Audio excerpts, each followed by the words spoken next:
जय श्रीराम मित्रांनो. तर आपलं कधीच ठरलं होतं की कावड यात्रा काढायची. तर चला म्हणलं काय नियोजन आहे बघून येऊ. नियोजन तर सगळं ठरलं होतं, फक्त आता कावड यात्रा काढायची आहे. तर इथं पोरं जमले होते, तर चला म्हणलं थोडी तयारी करून ठेवू. तर सगळ्या गावात चर्चा चालू होती की नदीचा पूल वाहून गेला. तर चला म्हणलं आपल्या डोळ्यानं पाहून येऊ.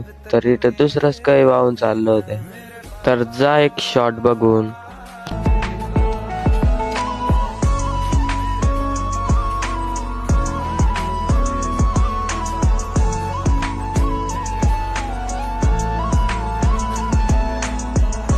तर हा दादा भेटला होता. तर याले लाडाने सगळे आप्पा म्हणता बर का. तर एक तयारी कशी चालेल, तर गणपती जवळ येत आहे, तर म्हणलं त्याची बी तयारी करून घेऊ. तर या पोरांनी गप्पा मारू मारू एवढा वेळ केला, लगे बॅनर चिपकवायला संध्याकाळच झाली. तर तुम्हाला सांगा सर,